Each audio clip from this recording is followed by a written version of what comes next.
let's dive in, and Dr. Ali can let other people in as they come in. So I'm just going to introduce myself and our intentions and our vision, and then turn it over to Dr. Ali Levine, my friend. If I accidentally call her Ali, it's because I know her in the real world. She is Dr. Ali Levine. So I am Mitten Lowe. I'm a Master Clinical Herbalist and a biologist, and I have a 17-year-old senior in high school. So this is big kid pediatrics and little kid pediatrics, and a 10-year-old that is in 5th grade. And really our intention coming on here was that we wanted to really empower parents in terms of supporting their kiddos' immune systems. That there's like so much going on out there in social media, and there's so much fear, and lots of things that are actually really important around safety, like masking, et cetera. And there wasn't a lot out there around building up these little bodies, some little, some big bodies, and really boosting the system, taking care of the gut, taking care of the immune system, taking care of the nervous system in a way that you can really feel confident that your kids are healthy and strong. And Dr. Ali and I are talking about our new term, which is illness resilience, like really resilient when it comes to fighting things off. So even if you do get exposed, or even if you do get sick. So we have lots of topics for the night. We're going to be talking about basic nutrients and supplements. We're going to be talking about food, herbs, sleep.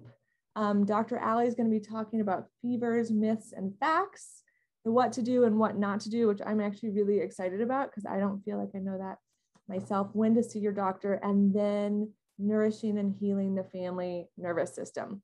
So our intention is to really create this like big picture view of what are all the pieces that we recommend that you have in place so that your kiddo can have a nice, strong, healthy body, mind, and spirit. So anyway, introducing my friend, Dr. Ali Levine, and she's going to introduce herself and get us started. And Dr. Ali, do you want to move me back to host? Just did it. Yeah, thank you. Okay, excellent. So I'm Dr. Ali Levine. I'm a board certified pediatrician, and I practice general pediatrics and primary care in Boulder, Colorado. I have 3 kiddos. They're 9, 7, and 4. And, you know, I'm a pediatrician because I'm absolutely passionate about promoting lifelong good health and wellness for children and their families through both healthy lifestyles and also evidence-based medicine. So I have some additional training in nutrition and breastfeeding medicine, and I'm pursuing a family herbalist certification as well. And I want to be clear up front that I'm really committed to evidence-based medicine, both staying up to date and practicing. I also know that there is a lot of wisdom and tradition around wellness that we will never have randomized controlled trials to prove. But we do have thousands of years and thousands of people who have benefited from these things. So that's one of the reasons I love working with Mitten so much, because this balanced approach to wellness, and especially with attentiveness to safety, especially when we're talking about children, is just so very, very important to me.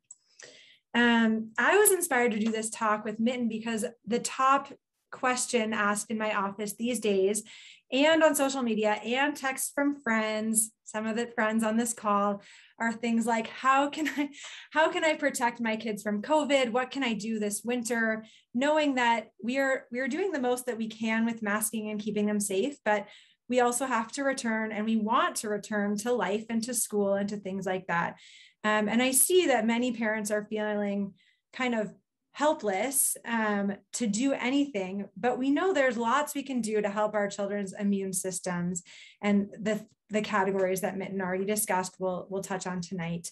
And I also see parents just being extremely stressed over every little decision that might expose their child. And I think that it might help the parent stress, the family stress in general, to feel like there are some tools in the toolbox that we can have our children going to do some things. Yes, they're exposed to some risk, but we can also really protect them and support their immune systems and their illness resilience through these methods. So the first thing that we were going to talk about this evening is some basic nutrients and supplements for illness prevention. And for me, I would say the most important thing as far as vitamins and minerals is that I really don't want children to enter what I call the viral season, like flu season, cold season, feeling depleted or being depleted in any one of those vitamins and minerals. Ideally, kids have had a really exciting summer. They've been really active. Their routines have been different. Even maybe some of their nutritional routines have been different. And so now is the time to make sure that your child has a really good supply of vitamins and minerals as a foundation for all healthy systems, healthy immune system, healthy nervous system, healthy gut. Mitten and I both give our kids multivitamins, and I recommend multivitamins for all of my patients. I think a high quality multivitamin really takes a lot of the guesswork and stress out of what we need to be supplementing in children, because a good reputable multivitamin brand is going to have adequate doses. It's not going to overdose your child and things like that. And it takes a lot of the complication out of it. And it's all there in one vitamin that you give them at breakfast. It makes it really easy to know that your child's at least not entering this season deficient in anything. As far as immunity goes, though, there are a few vitamins that are frequently talked about, and I wanted to just briefly touch on a few because I think it's hard to know, like, is vitamin C really important? How much do I need to give, or is that just a myth and I can ignore it? So I just want to touch on those few things that we often hear about. So I'll talk a little bit about vitamin C, vitamin D, zinc, probiotics, and omegas, just a little bit. So vitamin C, just to off the bat with that, has various roles in the immune system, including boosting sort of epithelial cells and endothelial cell barriers, which I think are really important when we're talking about respiratory illnesses, because the whole respiratory tract is lined in those kind of cells. So anything we can do to boost that sort of protection is really, really important. There are many studies that show that vitamin C shortens the duration of cold symptoms. And for kids, it can shorten those symptoms by about 15 to 20%, which doesn't seem like a lot, except that most children will get 20 to 25 days of cold symptoms a year. So if we can get that down 4 or 5 days, that's actually a lot. The ideal dose of vitamin C for a child is about 400 to 650 milligrams a day, which is less than a vitamin C emergency pouch.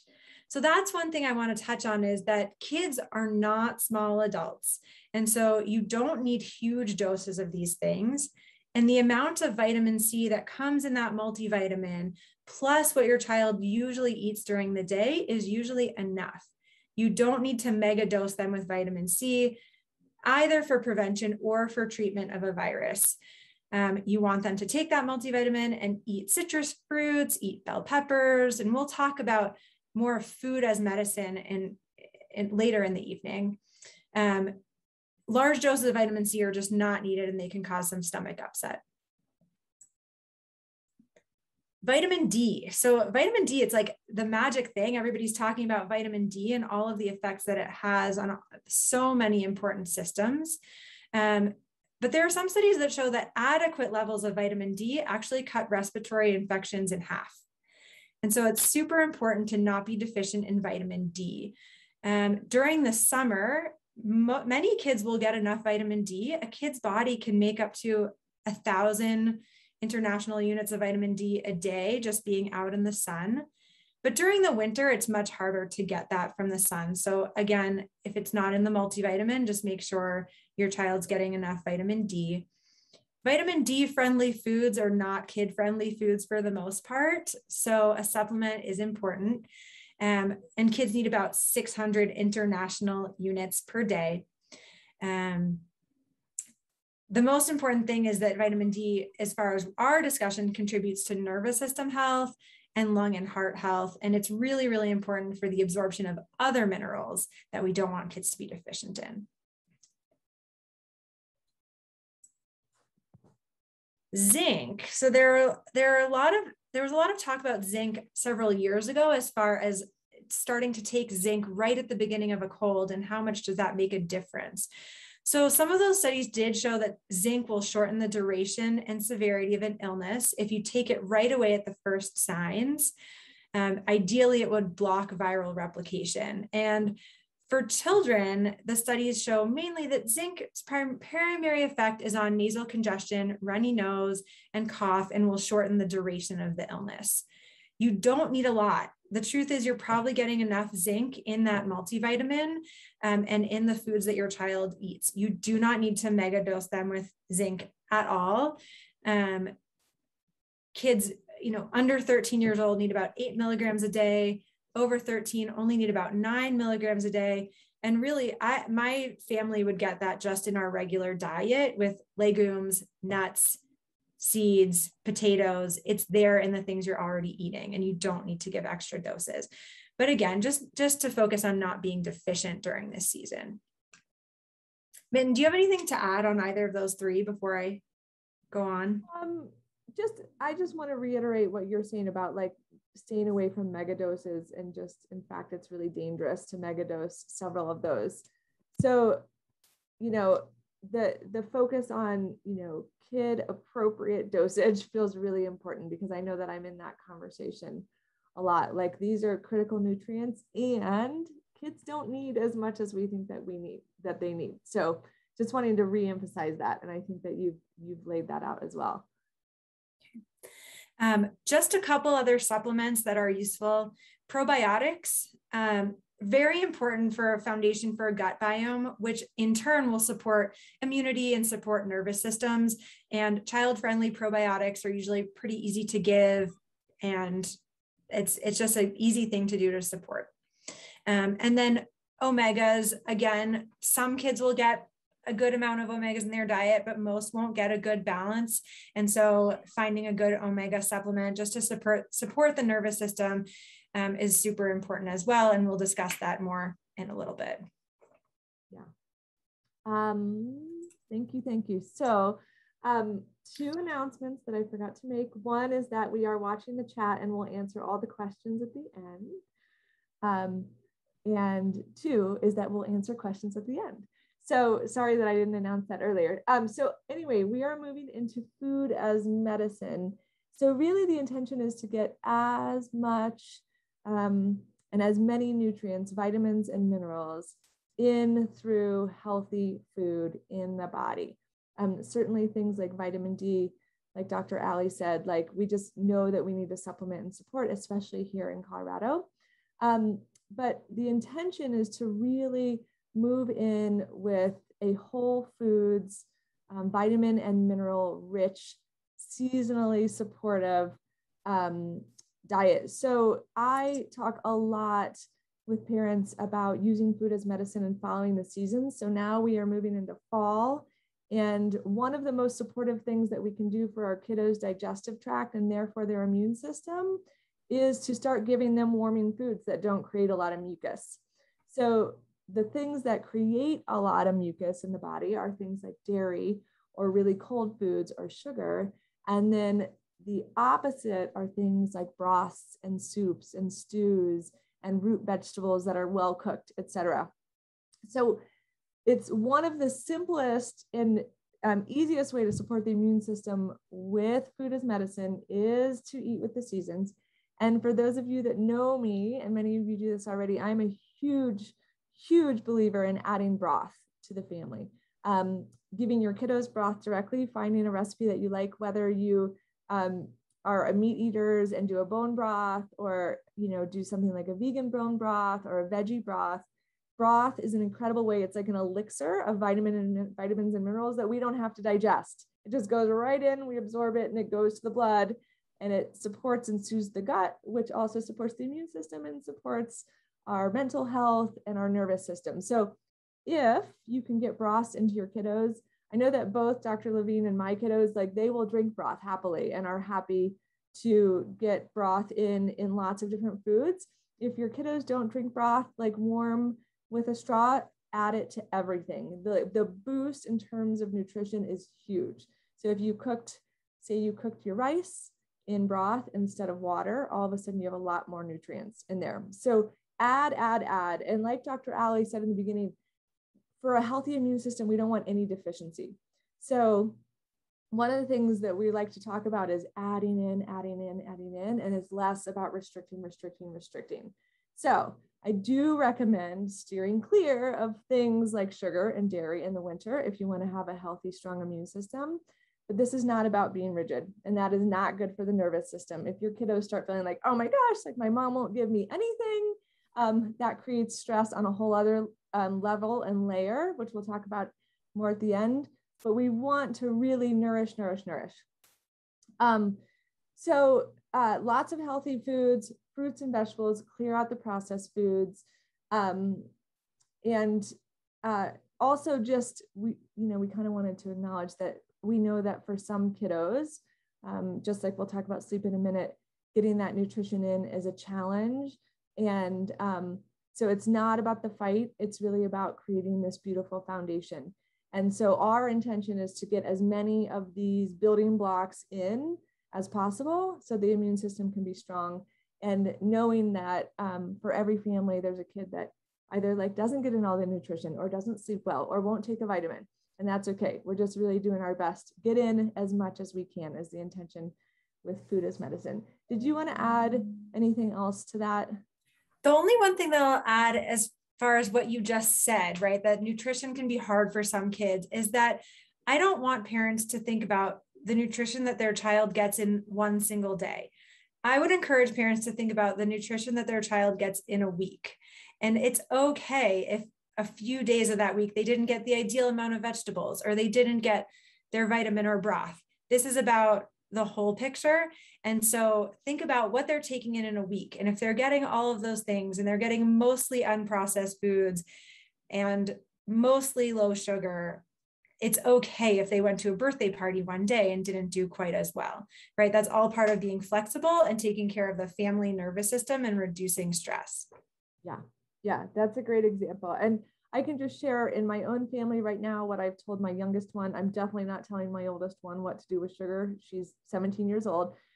My 10-year-old, though, I've said, listen, we're just not really eating sugar during the week. Like we're really staying strong. And then if there's things on the weekend or there's birthday parties or there's get-togethers, or right now we're in the midst of holidays, then we're going to enjoy that. And that's working well. And I can tell that he's really getting in lots of nourishment. So I'm not worried about the stuff that happens on the weekends. So that's a good example. So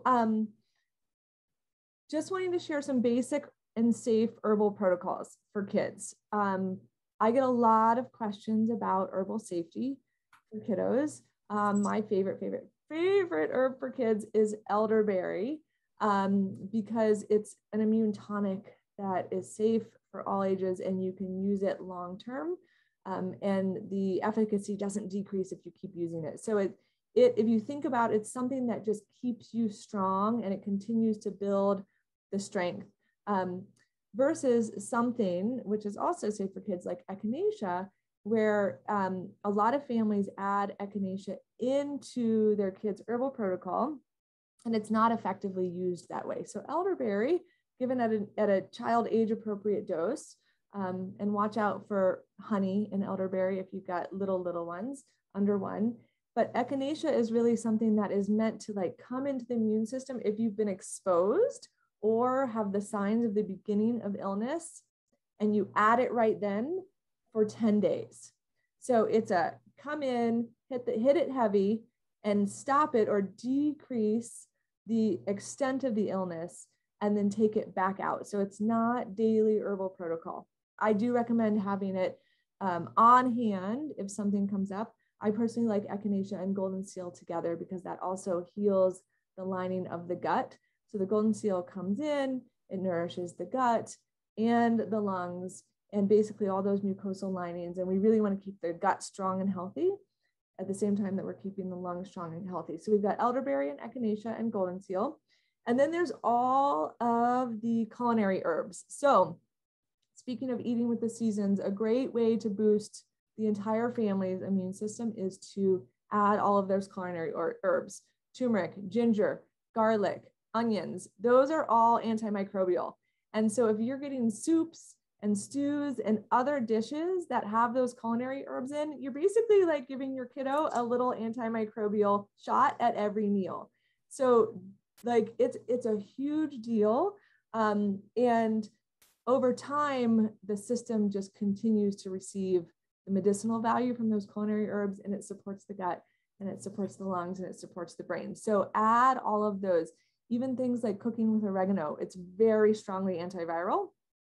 And that leads me into questions about essential oils. So you guys know I love essential oils. I'm also a huge advocate for essential oil safety, and a lot of parents aren't using essential oils safely. So if you are using essential oils for kids, I recommend it. No, I don't recommend ever using essential oils for babies or really little ones. And I often don't recommend diffusing and being really careful about testing and diluting and putting on the bottom of the feet. But something like a diluted oil of oregano is incredibly antiviral. So if you have a kiddo that you know has a virus, a diluted oil of oregano can really be a strong antiviral, and you just need to be really intentional. Essential oils are the strongest preparation of plants, and they are strong and they work amazingly for a reason. But there's also a level of safety that we really have to be in tune with. So the other things that we wanted to add were things like honey, lemon and honey, ginger, lemon and honey teas, great things to give kiddos that are kid safe and are really strongly antiviral and really supportive to the gut and quite calming. So all those good things, like if your kid doesn't feel well, they kind of hit all of those systems. And then chest rubs, and Dr. Ali will say more about this later, but a chest rub is an excellent way to clear out inflammation and congestion in the chest. Most of them have herbs and kid-safe essential oils. You want to be buying a kid-safe, kid-dosed chest rub, or it can be really dangerous. So pay close attention. And let's see, anything you wanted to add to that? I wanted you to talk about your homemade rehydration. Oh, my homemade rehydration. Okay. So yes, dehydration is a really big thing during illness. And Dr. Ali and I were talking about how hard it can be to get rehydrated. So a couple of bases that I like to use are coconut water, diluted, adding some recharge or some other clean electrolyte drink. Like I've also added like vitamin water or vitamin water zero, and a dash of Himalayan salt. We really, really, really need those salts to get rehydrated. So you'll notice in the ingredients and things like recharges that they add some salt. So we don't need to be like super salting our kiddos. However, they're not going to get rehydrated. In the summer, if they're not well, things like watermelon juice are incredibly hydrating and easy on the belly. And that's a great way that you can get a sick kiddo rehydrated, and you can also get some like really basic nutrients into them. And on that note, one of those other foundational things, just like food is medicine and herbs, is we want our kids to be hydrated on a daily basis. So if we have dry tissues or cracked tissues, it's just like if you have like a crack in your finger, dry tissues, things get in. We don't want that. We want like really healthy, moist tissues, not too moist, right? That's goopy and that's mucusy. Those also, viruses and bacteria love that. Too dry, we can also get in. So good, healthy hydration is really important. Yes.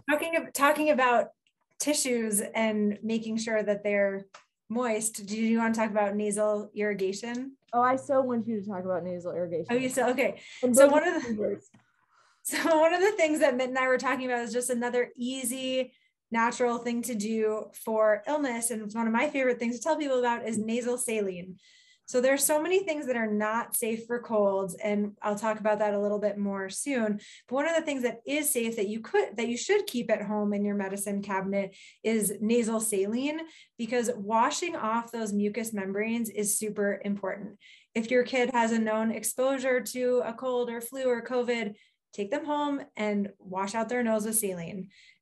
If your child starts to have a runny nose, congestion, it is super helpful just to use nasal saline and just to wash that out, and helps get everything flowing out of their nose and helps them sleep better. And then especially for little kids, a lot of times people are used to using a nasal suction, nasal aspirator, the nose Frida. It doesn't work very well unless you also use the saline, because usually those little kids are somewhat dehydrated. Even if they don't seem like it, they're still going pee. They're somewhat dehydrated. And so using that saline to get their mucous membranes wetter, to get the snot thinner, is super, super important. And actually, I just want to say, as the evidence-based person that I am, that actually nasal saline chest rubs made for children and honey are actually evidence-based to be much better than placebo and much better than over-the-counter cough medicines for coughs and colds. So and we'll get into the what not to do later, but just those few things, having them on hand to have available in the middle of the night, they are known to increase sleep for children who are ill, increase sleep for parents who are ill, and decrease overall symptoms. Mm-hmm. That's what we want, decrease overall symptoms. Yeah. Thank you. Okay, speaking of sleep. Oh, sleep is a big foundation. Really, really, really important part for the immune system. And I know in my practice that it's often one of the missing pieces.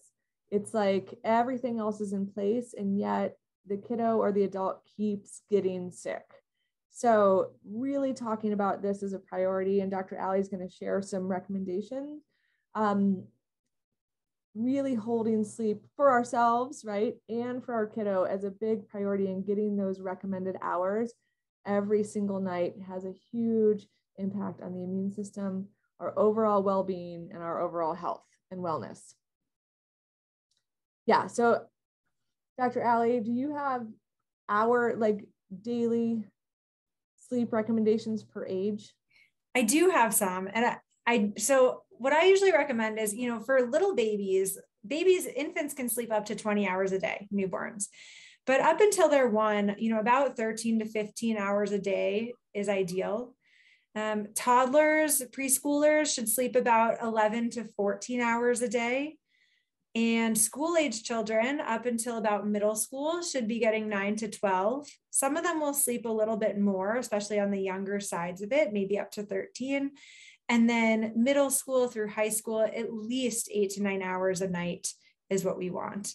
And I also know that so many children have trouble with sleep. That's another thing that I get all the time in my office, is that children are having trouble sleeping. And I think there are a few things that we can do as parents to support that. And Mitten and I discussed, this could be a whole other call.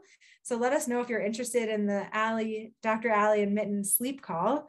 But I think that one of the most important things is scheduling the time. So having the family schedule prioritize sleep is really important. If you see that your children are overscheduled by the time they get home from sports, there's homework to do, and they're not getting to sleep in time that allows them to sleep for their ideal amount of time before school starts again in the morning, changing the schedule really helps. And not just changing the schedule to get them home 15 minutes before they should be closing their eyes, because sleep starts 2 hours before that child actually falls asleep. So dimming the lights in the home, stopping screens at least 2 hours before bedtime, eating dinner early enough that it doesn't feel rushed, having a routine for bedtime, as far as maybe it's doing a bath and then a story and then getting into bed for younger kids. For older kids, it can be something different, reading together, or writing in their journal, whatever it is. To have that routine be consistent and give the routine enough time is super important.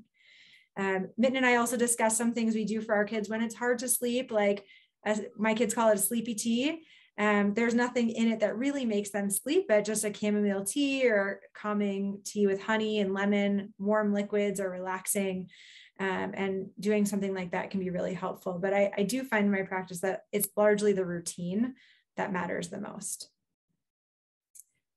Yeah. Other things that we can do during the day to support our kids' immunity that is super important is exercise and movement and outside time. So really, the importance of moving our bodies cannot be overemphasized in overall health and wellness. And I think we focus on exercise so much as far as what we should be doing, not be sedentary, getting enough movement, but it is really important specifically for immunity. And there have been lots of studies looking at why this is. And the truth is, we're not 100% sure which ones of these things are really important, but we do know that exercise changes brain chemicals. It changes the blood cells that are circulating and what they're doing, and also works on stress hormones in general. So some of the theories about why exercise and movement and being outside are important are that exercise itself flushes bacteria and viruses out of the lungs and the respiratory tract, which I think is probably true. I mean, we can all feel it happening. So I think it's probably true, even if we don't have, we're not 100% sure. That feels worthwhile to me. We know that from doing studies and drawing blood before and after exercise, that exercise actually increases the circulation of white blood cells and antibodies in our blood. And white blood cells are the infection fighting cells, and actually increases the circulation of also some anti-inflammatory type cells as well. There's theories that the brief rise in body temperature helps fight infection. And then mainly exercise reduces stress hormones. And anything that reduces stress hormones and increases hormones that soothe the nervous system is good for the immune system as well. Anything to add to that, Mitten? I'm really excited to talk about the family nervous system, because I think we kind of keep coming back to like, whatever. Do you want to talk about that now? No, at the end, it's like, we keep kind of going back to like all of these things support the nervous system. So supporting the nervous system is supporting the immune system. If we don't leave with anything else tonight, guys, that if we have a sense of well-being and all the things in our body that we need. But no, I'll talk about it at the end. Okay. Yeah.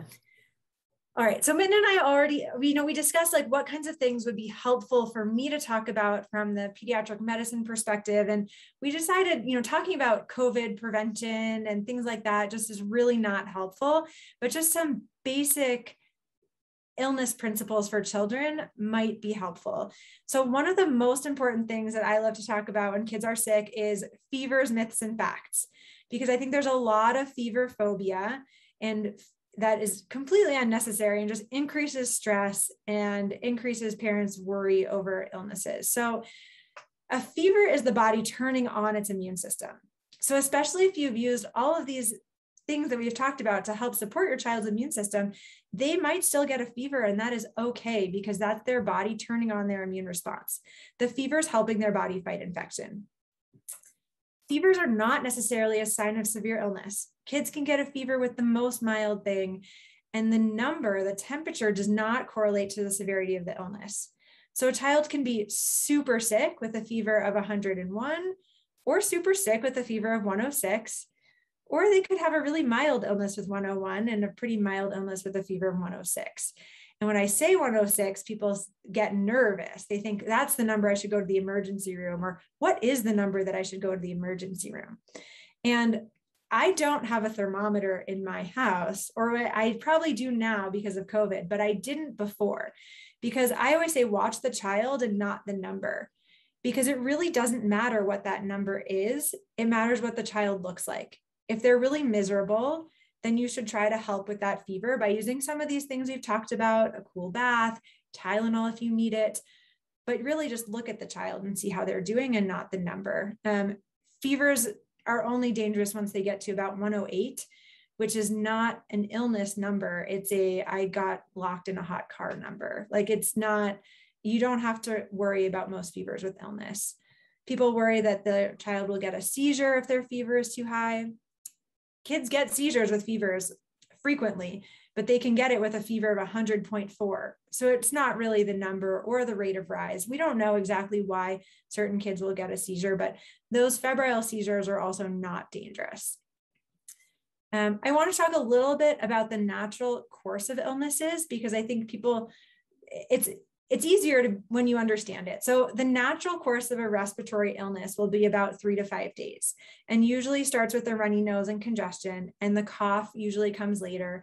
And it doesn't mean that they're getting worse because the cough started. That's just the natural course of it. And coughs can linger for a long time, about 2 to 3 weeks after each respiratory illness. Hopefully it'll be shorter with some of the things that we talked about tonight, but it can linger, and it's hard during COVID because of the return to school. But so, as far as your own child's safety, having a cough for 2 to 3 weeks is not necessarily a worsening problem. Noisy breathing is not the same thing as difficulty breathing, right? Kids who are sick are loud, they're snotty in their noses, they're coughing, it sounds wet, and that's not necessarily difficulty breathing. And so just to know that those things are different. The natural arc of a gastrointestinal illness usually starts with vomiting, and vomiting is about 24 to 48 hours and should really stop after that. Most kids, and maybe their stomach still feels a little upset, they vomit once a day for another 2 days or so, but the main events of a vomiting illness should be about 24 to 48 hours, and diarrhea usually comes next. And loose stools also can last for up to 10 days or so, because it takes that long for the gut flora to come back after that insult and for all of the lining of the intestine to heal and things like that. So not to be nervous if they continue to have loose stools. And a child who is drinking but has loose stools won't get dehydrated. If they're able to drink and keep it down, that is absolutely fine. And you can use all the things we talked about, like broth and rehydration for them. A child who's vomiting and can't keep liquids down would need more attention. As far as safety, because we're both so committed to safety, I want to talk a little bit about what not to do with a child who's sick. Kids are not small adults, so though we might give ourselves Dayquil and Afrin and whatever to get through the day at work or whatever it is we have to do, those things are not good for children. That principle is children are not small adults is important for herbs, and it's important for medicines as well. So over-the-counter cough medicines are not good for children. They're not safe for children under age 6, and they're not effective for children or adults at any age. So I never recommend any over-the-counter cough medicines for anybody. We already touched on some of the remedies that would help, so we can just refer to those things.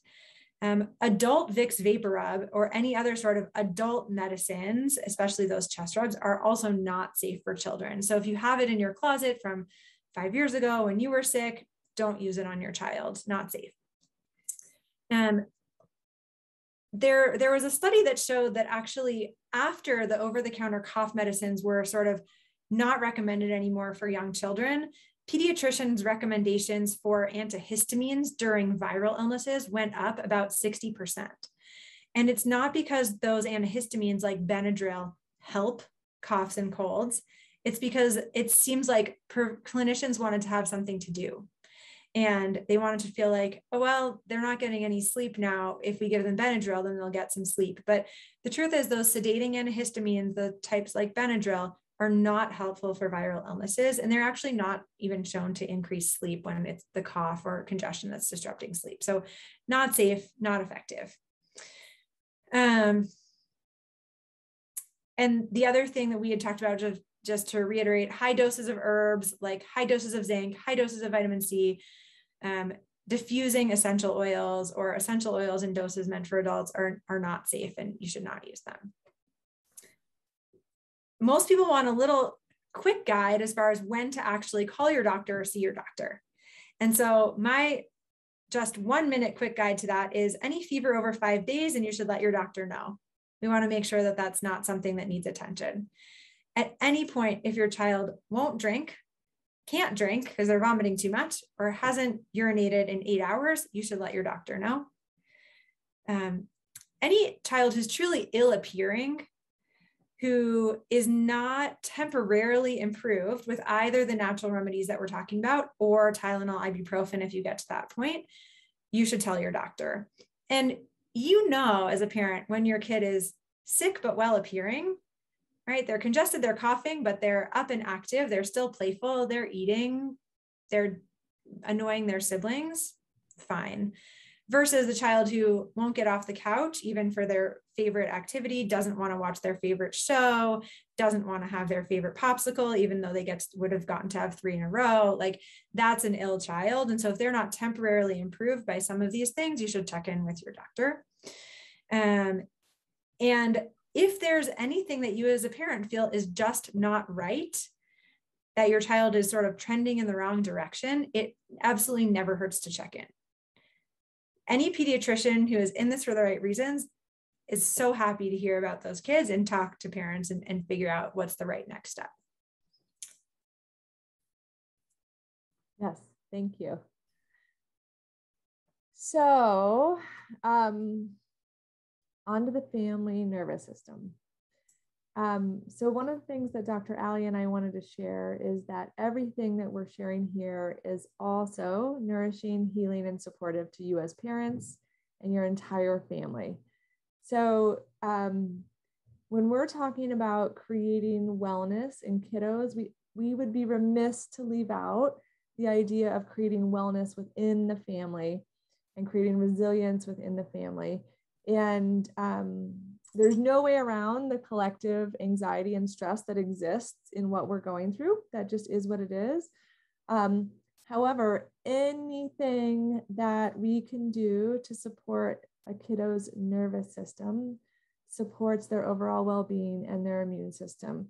So staying in happy, healthy, nourishing situations, making sure that if there's excess stress at school or in sports, this is not the time to push through or move into stress mode for kids or adults.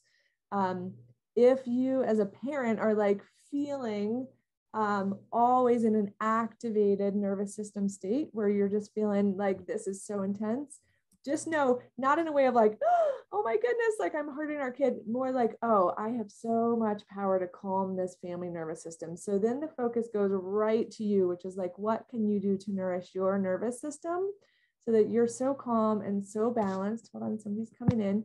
So that you're so calm and so balanced that your kiddo's nervous system can reflect that. Because again, there's no way around what we're experiencing right now. And the impact of a healthy nervous system on the immune system, both for us as parents and for our kids, cannot be understated. So a healthy, happy nervous system combined with all of these other foundational nutrients and practices is what brings up that resilience. So to build the resilience, this is an entire formula, right? So if we leave out like sleep, part of the formula is missing. If we leave out happy, healthy nervous system, part of the formula is missing. If we're missing actual building blocks in terms of nutrients, part of the formula is missing. So when we're thinking of moving into this family wellness or family nervous system, this concept of like, do we have everything in the system to be fully nourished and well and healthy and almost robust? Like, my intention for my kids and the kids in my practice right now is that they're just robust and resilient. So it's like, okay, they might get exposed, but they're good. You know, like a healthy, strong immune system can handle a lot of things. A healthy, strong nervous system can handle a lot of things. We've been there as parents. We know that feeling, right? If you are run down, like it's hard for us to have a capacity for almost anything. So really holding in priority your own nervous system, your own sense of well-being, and your own immune system, and knowing how much that impacts the nervous system and the immune system of your kiddo is really important. And the really nice thing about that is everybody feels better. And when we have a happy, healthy family nervous system and a happy, healthy family immune system, everybody feels better in this situation. So the other last thing we just wanted to share, because we gave so many recommendations, is that this is not a recommendation for rigidity at all. Like we said, this is a recommendation for like, get as much of this in as you can because it's nourishing and it feels good. And if it starts to get like tense or create stuff, like just really notice that that's an opportunity to reflect. I was talking to Dr. Ali the other day. I recently had a kiddo that had a health emergency. And at that time, I had to tell her exactly what to do and she had no choice. But it's been a long time since I've had to kind of get like, this is what we're doing. And I really recommend that as much as we can, that we are not, that we are offering nourishment in all ways in a way that feels good.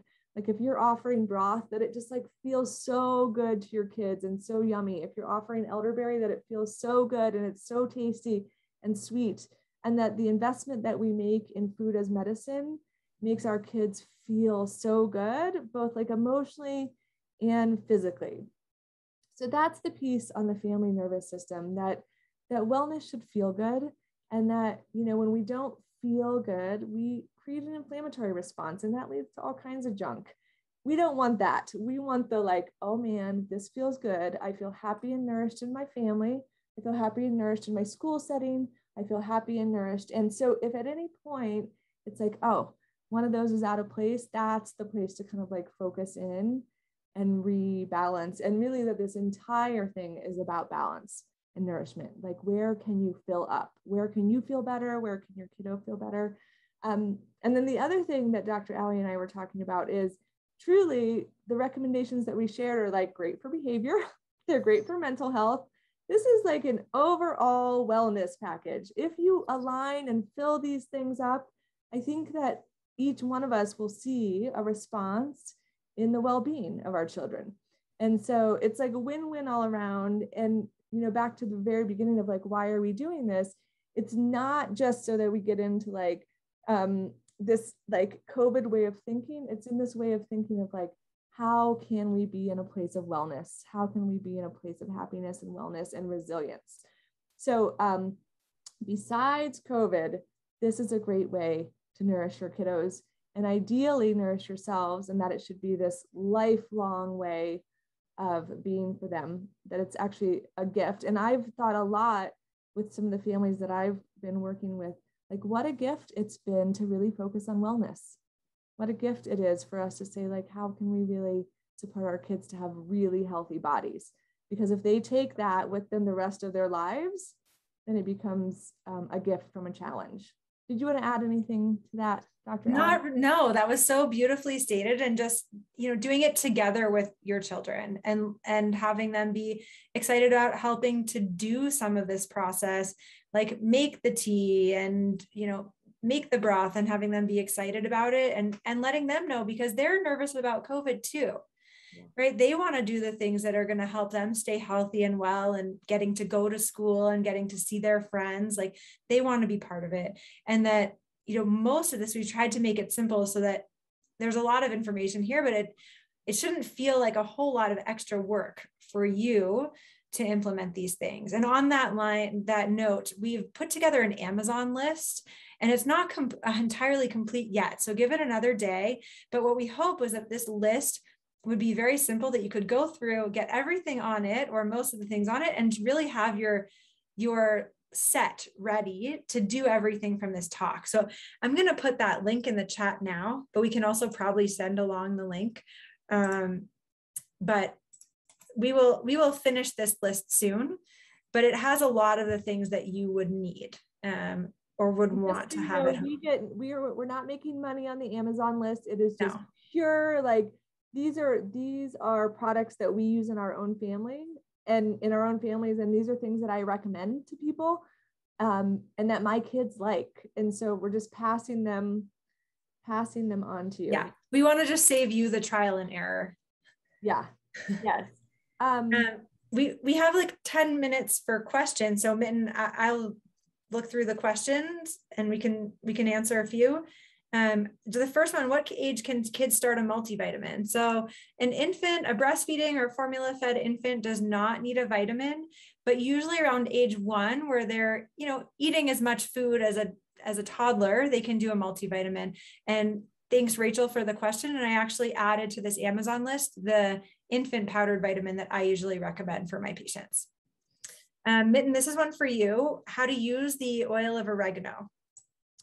Okay, so thank you, Shoshana, for that question. So adults, it is considered safe to ingest oil of oregano as a culinary herb.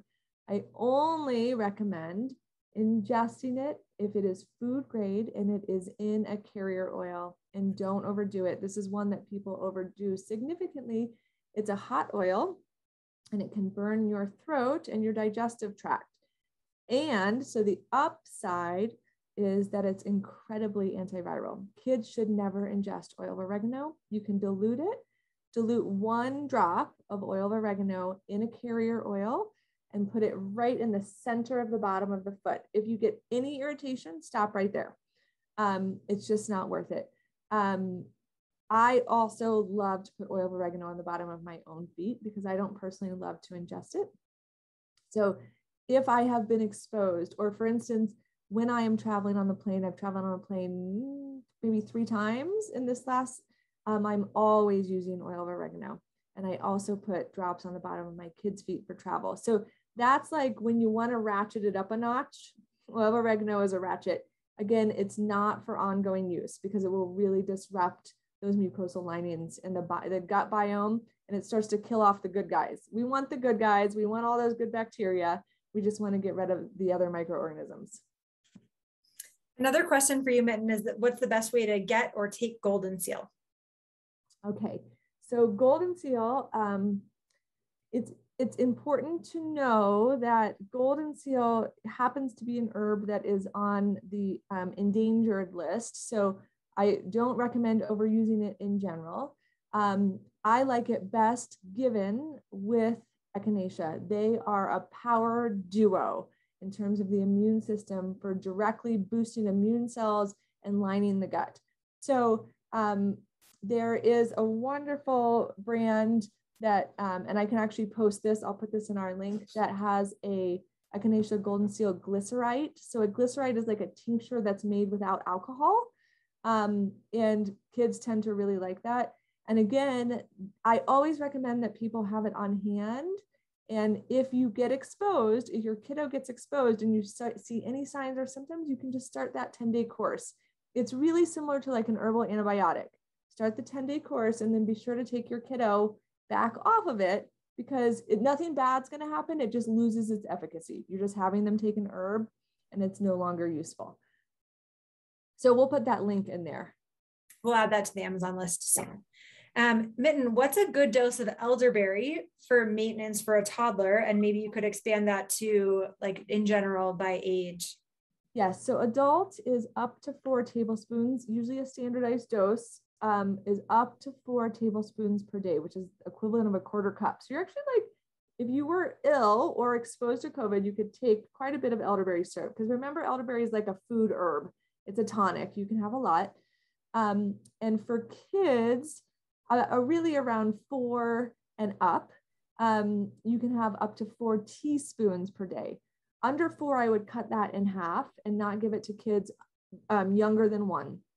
So if you have a kid from 1 to 4, you could do up to 2 teaspoons a day, spread it out. So the maintenance dose is 1/4 of that max dose. Like, so for a kiddo, it would be 1 teaspoon per day.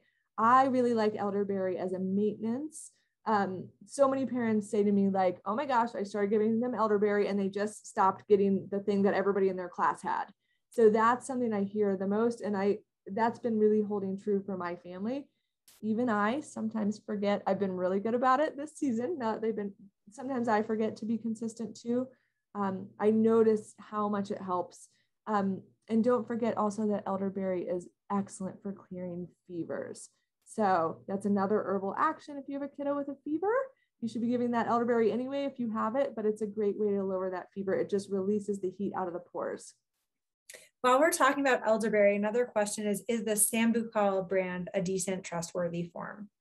It's got great herbal medicine in it. I don't love the other ingredients in there. Yeah, okay. I think it's high fructose and maybe some other things, but I will tell you, the medicine in there is solid and you will get those immune benefits, which Dr. Ali had brought up with me. Parents ask her and me, like, is it okay if my vitamin or this or that has some sugar? Yes. Ideally, do we avoid it? Yes. Is it the end of the world? No. We want you to get in those multivitamins or the elderberry, etc., even if there are some sugars involved. On that note, there was a question about what multivitamin we give our kids, and Mittens is on the Amazon list. Yeah. The one that I used was recent. We can't get it anymore after 7 years. And so I'm trying to find one that most of my kids will tolerate. And it's been a hassle. So taste wise.